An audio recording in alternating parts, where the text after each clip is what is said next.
Halo Kak, Halo.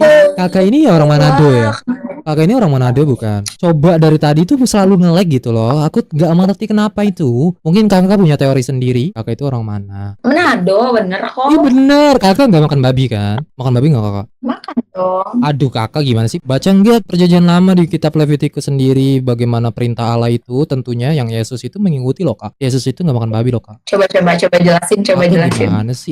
Kenapa kakak itu makan babi? Kakak itu percaya Yesus Karena nggak? babi itu Babi itu enak. percaya dong. Tapi kan Yesus itu nggak makan babi. Ya, kan itu Yesus. Aku kan bukan Yesus. Oh jadi begitu ya. Berarti kakak itu nggak mengikuti ajaran Yesus. Apakah begitu? Bukan nggak mengikuti, tapi lagi berusaha aja untuk Tapi kan berusaha, itu masih berusaha. right, itu kan moral Yesus sendiri. Moral Yesus ya tentang kebaikan dan keburukan bagi Yesus itu sendiri. Figur Yesus ya sebagai objek moral kan di sini kan. Kekristenan itu tentunya percaya Yesus itu mengajarkan suatu kebaikan dan keburukan. Nah, ketika Wait, kamu tuh lagi ngonten ya? kenapa sih aku selalu ditanyain begitu loh? Padahal aku cuman Just tell me the ngobrol-ngobrol. truth. Jadi gini Kak, jadi aku banyak ngobrol dengan orang-orang. Kalau kalau kamu ngonten mah nggak apa-apa. Aku cuman orang biasa aja, sering ngobrol aja gitu loh. Emang aku gemar sekali ngobrol gitulah pokoknya. Jadi Oh, forgot ya, sampai aku nggak pernah sampai kamu ngomong. punya mic gitu. Ini di Shopee itu cuman sekitar 15.000 mic di Shopee ya. Really? Iya ada dari 12 nggak tahu ya kakak ini gimana sih orang pribumi. Masa nggak tahu sih pribumi? Kakak itu pribumi kan? Masa nggak tahu sih kakak itu gimana? Jadi gini loh Iya, kak. nggak pernah cek. Oke kita ngomongin balik dulu ya tentang bagaimana the teaching ajaran Yesus itu sendiri. Wait, apa ini tugas kuliah kamu? Ini bukan berkaitan dengan teologi kekristenan. Tentunya aku nggak masuk. Tunggu. Kamu kuliahnya teologi juga. Kakak, aku nggak biasa ngomongin tentang my personal pribadi itu nggak pernah kak. Jadi aku pengen ngomongin tentang it's all about kakak, oke? It's all about kakak and Jesus and Christian. Ya, For what? for what? Oh, It's your belief karena kakak. tentang aku dan Tuhan itu ya cukup Oke, aku kakak sama baca Tuhan. Bible nggak? Kakak itu baca Bible nggak?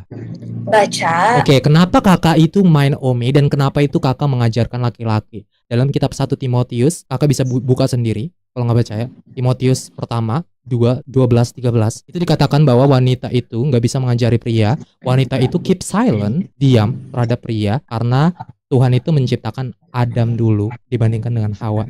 Oke, itu Bible sendiri kak. Oke, nah sekarang itu kakak mengajari saya loh. Itu nggak boleh loh kak. Aku nggak ngajarin kamu. Aku cuma Ya, bilangin. aku bilang Iya, aku cuma. about me and Jesus. Ya udah, itu cuman Ya, aku dan Tuhan ya, aja. iya Fa, itu oke pribadi kakak. Cuman aku bertanya doang. Kan Jesus itu kan sebagai figur, sebagai pedoman moral orang kekristenan, betul nggak? Ya, Iya, Jesus itu mengajarkan suatu kebaikan dan keburukan, betul? betul. Nah, Jesus nggak pernah makan babi, betul? Dia seorang Yahudi, right? Nah, sekarang pertanyaannya, apakah dia itu mengajarkan babi itu sebagai kebaikan moral? Nggak tahu. Kakak itu mendengarkan nggak? Kalau orang berbicara, seharusnya kakak itu mendengarkan laki-laki loh. Yeah, I listen to you. Jadi gitu kak, maksudnya gini ya. Poinnya begini ya kak. Kakak itu sebagai seorang Kristen yang tentunya mempercayai kitab kakak, Bible, betul. Kakak itu harusnya mengikuti apa perintah di dalamnya. Oke. Iya, tapi aku nggak baca keseluruhan Bible. Oke, katakanlah ya. Oke, katakanlah Yesus itu mati untuk dosa-dosa manusia. Demikian, ini Paul yang ngomong loh kak. Masalahnya doktrin Paulinisme ini itu pasti bertentangan dengan Yesus. Kalau kita lihat perjanjian baru, perjanjian lama, ya Yesus itu repeating the same teaching ya of the Old Testament, 10 perintah, right? Dalam Matius, dalam kitab Matius itu di repeating. Perintah itu apa? Menyembah satu Tuhan saja. Right? Bukan menyembah Yesus kak, betul kan? Ya ketika menyembah satu Tuhan saja, oke. Kedua itu enggak menyembah berhala dan segala macam, oke. Harus berbakti, bla bla bla bla bla, right? Nah ini moral, ini teaching, hello hukum dari sini betul. Nah kita masuk nih, bagaimana Yesus itu mengikuti hukum Yahudi. Leviticus dikatakan itu kita nggak boleh konsumsi babi, betul? Seharusnya perintah itu diikuti semua perintah. Kenapa? Really? Ya. So kamu nggak pernah buat dosa kah? Terus apa gunanya? Apa poinnya Yesus itu mati di tiang salib, Kak? Iya, kan kamu bilang kan kita harus ngikutin apa yang Tuhan katakan di Alkitab. Kakak percaya dosa emang? Ya. Kenapa percaya bahwa Yesus itu mati di tiang kayu salib untuk dosa-dosa kakak? Kenapa kakak percaya itu? Kan Iya, dosa. percaya. Kan dosa itu udah ditebus, Kak. Premisnya gimana premisnya? Lihat baca Romans ya, kitab Roma di New Testament ya, dari surat-surat Paulus, kita menemukan bahwa oke, Yesus itu mati untuk dosa-dosa kita. Terus pertanyaannya kenapa masih ada dosa? Kan Yesus sudah nggak tahu. Oke, kakak bisa bertobat nggak kepada Tuhan? Bisa. Kan Yesus sudah mati di tiang kayu salib. Gimana ceritanya kakak itu bertobat? Bisa lah, karena nggak ada kata telat buat tobat. Ya berarti Yesus itu nggak mati untuk dosa-dosa kakak, karena kakak masih memerlukan untuk bertobat, betul? Iya, berarti kakak itu nggak percaya Yesus itu mati di tiang kayu salib. Aku percaya sih, karena itu kan udah berapa ribu tahun Masehi yang lalu. Oke, saya jelaskan dulu di sini ya. Enggak, tunggu dulu. Ini kamu punya kamera yang proper, mic yang proper. Ini kamu beneran nggak lagi ngonten atau Oke, apa? ya aku tapi nggak percaya. Aku nggak ada yang nonton sama sekali. Aku jelaskan dulu ya. Aku seorang comparative religion. Aku study philosophy, study theology. Ya, jadi aku menyibukkan diriku untuk mengobrol dengan orang-orang. Kebetulan bertemu dengan orang Manado, banyak sekali orang Manado di sana. Dan aku sering banget ngobrol dengan mereka. Maksudnya ya tentang bagaimana teaching ajaran-ajaran Yesus kekristenan. Ya aku sering sekali loh mendengar ajaran-ajaran kekristenan yang sangat mencintai sesama. Aku suka ajaran-ajaran seperti itu ya Kak. Tapi masalahnya apakah bisa diterapkan Kak? Bisa. Coba kan katakanlah Yesus itu kasih pipi sebelahmu, right? Ya ketika ada yang menjahatimu dan segala macamnya. Apakah bisa diterapkan? Misalkan katakanlah ada orang itu merampok ke rumah kakak, ya terus ada keluarga kakak di sana dan orang itu apakah harus dibiarkan saja merampok? Apakah kita melawannya? Atau gimana Kak? Sistemnya, mekanismenya gimana? Coba jelaskan. Kalau aku tergantung masalahnya sebesar apa sih. Oh berarti orang merampok ke rumah kakak itu nggak apa-apa ya? Nggak apa-apa ya? Bukan, ya itu kan maksudnya itu bahaya dong kalau misalnya sampai ngerampok. Iya kan katanya, tapi kan katanya kalau orang itu menjahati, tergantung masalahnya sebesar apa. Mungkin kalau orang jahatin aku, ngata-ngatain aku atau ngejelek-jelekin aku masih kayak it's okay fine gitu. Tapi kan kalau ngerampok itu, setahu itu udah hal yang kriminal ya. Oke. Jadi berarti, kayak aku nggak membiarkan itu terjadi sih. Oke, berarti ajaran ini masih manusiawi. Oke, berarti ajaran ini tuh nggak bisa diterapkan ya. Misalkan katakanlah ya kakak itu bisa, tapi nggak dalam semua hal. Oke, coba ditonjok. Katakanlah kakak itu digampar sama orang di jalan, right? Digampar sampai bonyok. Apakah kakak itu diam aja nggak melawan? Ya reasonnya apa dulu digampar? Digampar, entah alasan apapun di sana, alasannya apapun dari sana. Mungkin kakak itu punya masalah atau bahkan nggak punya masalah sekalipun. Unconditional or conditional dari hal ini. Enggak, pasti ya semua harus ada alasannya.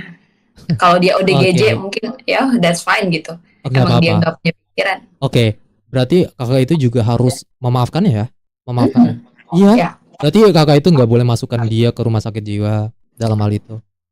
Enggak dong, kalau misalnya aku membiarkan dia justru itu bisa membahayakan orang lain dan dia pun juga makin gila. Maksudnya dia nggak akan sembuh gitu.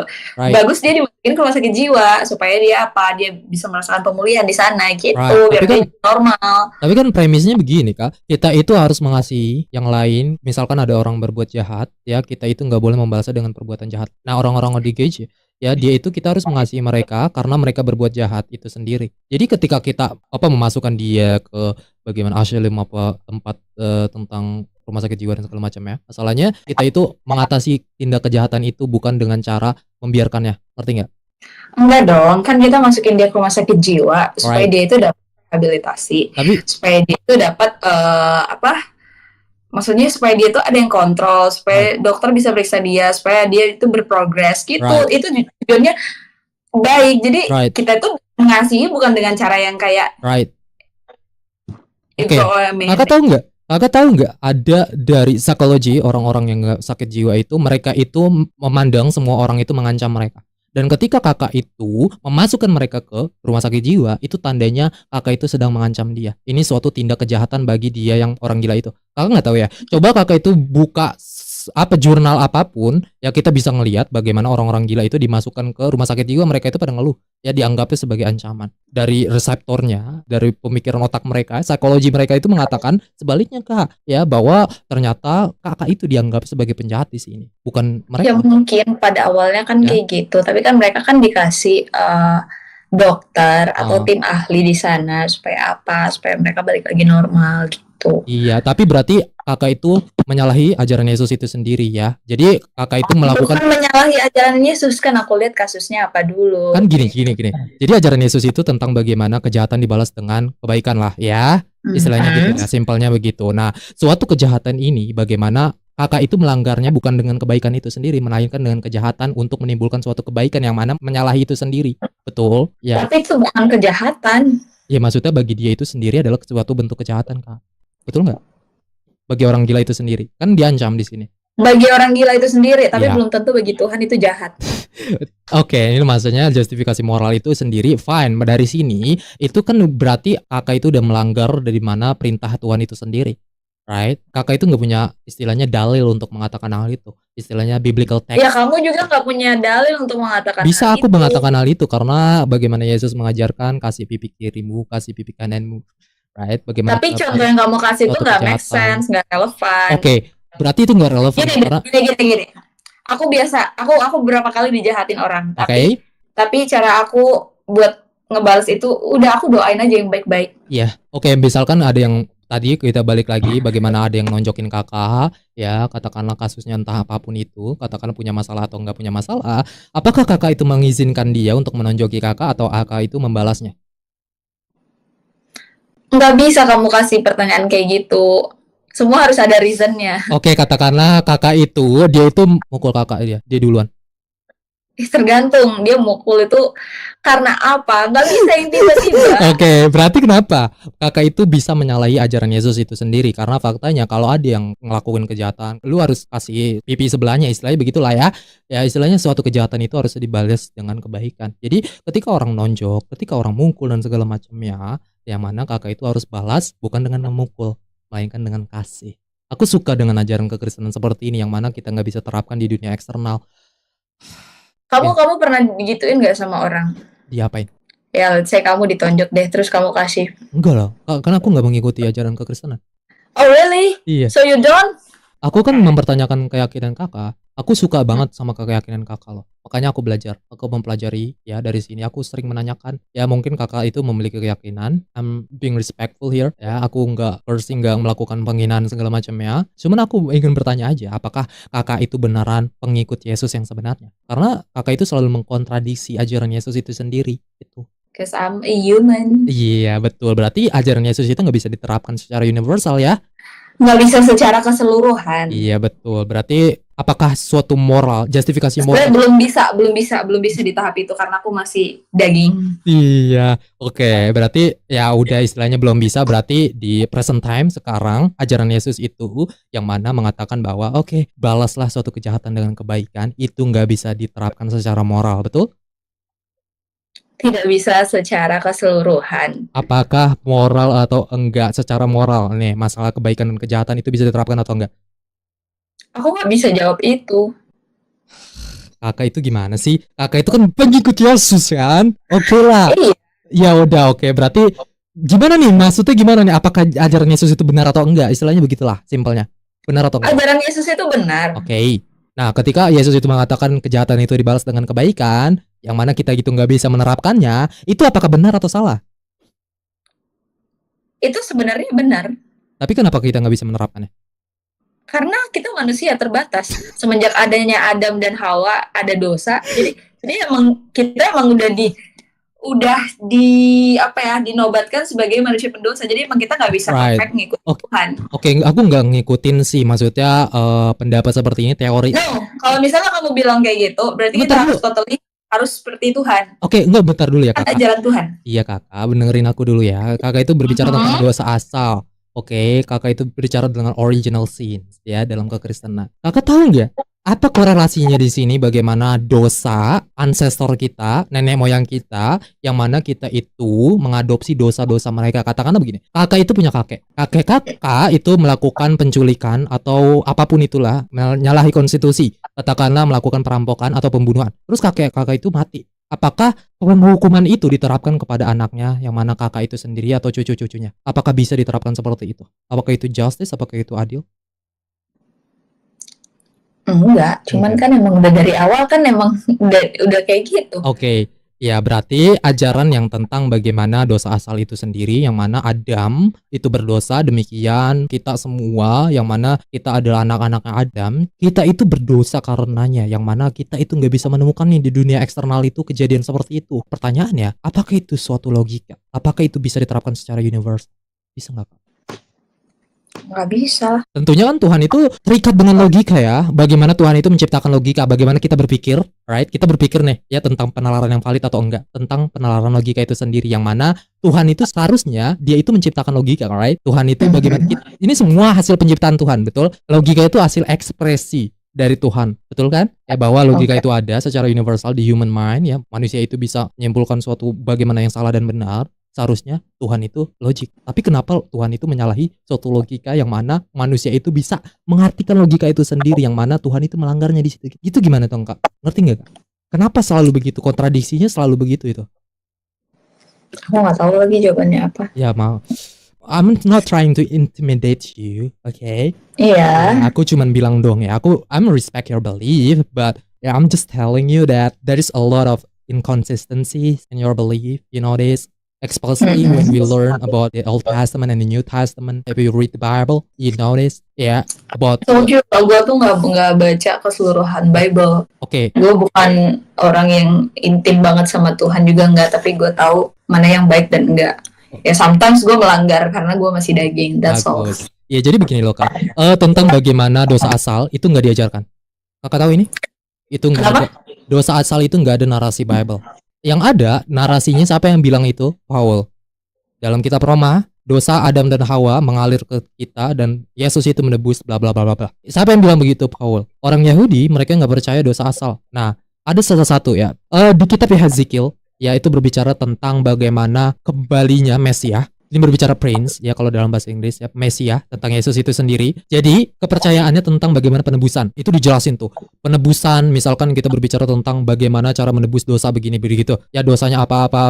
Jadi gini, Mesias Yesus bakal balik membuat kuil bait ketiga, oke? Okay? Klaim kekristenan mereka mengatakan Yesus itu udah mati di tiang salib untuk dosa-dosa manusia, oke? Okay? Nah yang terjadi adalah ketika Yesus itu balik lagi, ya Hezekiel bilang bahwa Mesias itu dia bakal sacrifice, bakal melakukan penebusan. Yang mana penebusan itu udah dibatalkan karena udah ada Yesus. Kenapa? Yesus itu meminta suatu tebusan dosa ya kepada Tuhan itu sendiri, melakukan penebusan dari situ, sedangkan Yesus itu udah menembus semua dosa-dosa manusia, yang mana itu kontradiksi dengan ajaran itu sendiri. Jadi Yesus itu datang untuk mengikut tradisi penebusan itu sendiri. Kakak bisa baca sendiri deh. Di Hezekiel 5:6. Kamu agama apa sih?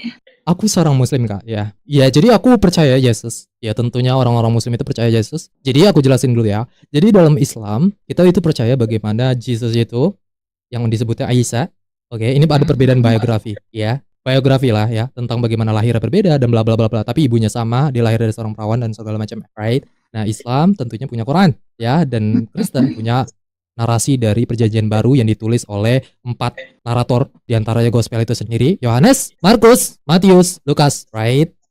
Dalam kitab pertama itu apa? Matius, ya. Kitab pertama itu Markus, tergantung dari bagaimana interpretasi dari para sarjana itu sendiri. Ya, jadi kitab pertama itu disebutnya Markus, ini disebutnya sinoptik. Jadi Matius dan Lukas itu ngopi dari Markus, dan Matius juga menyalin dari Lukas dan Markus. Ini bukan saya ngomong, semua sarjana kekristenan ngomong itu seperti itu. Ini makanya disebutnya biografi, mereka itu ngomongin hal-hal yang sama, disebutnya sinoptik gospel. Nah, pertanyaan saya di sini adalah kenapa Yesus itu ini semuanya ditulis yang mana unknown ya, itu nggak diketahui. Mereka itu nyebutnya mereka itu murid. Tahu nggak? Lukas itu bukan murid Yesus, betul nggak? Lukas itu murid Yesus bukan? Bukan. Siapa 12 murid diantaranya? 12 murid itu Simon, Petrus, ada Lukas. Kakak bisa cari di Bible sendiri ngomong itu hal itu. Oke, jadi ini nggak tahu semua perjanjian baru ya, para akademik, right, scholar, sarjana perjanjian baru sendiri mereka bilang bahwa ini penulisnya unknown. Kalau dalam Islam, hal ini tuh disebutnya tradisi. Ini ditulis dengan narasi yang berbeda-beda. Islam itu punya kayak gini. Namanya itu hadis. Tahu nggak hadis? Pernah dengar? Iya, jadi hadis itu narasi dari Prophet Nabi Muhammad. Jadi Muhammad itu ngomong ke orang-orang dan orang itu menulisnya. Sahabat-sahabat pada nulisnya. Oke. Itu. Apakah Yesus itu menerima gospel dari Tuhan? Enggak. Kita nggak punya evidence. Kita nggak punya. Capek ah.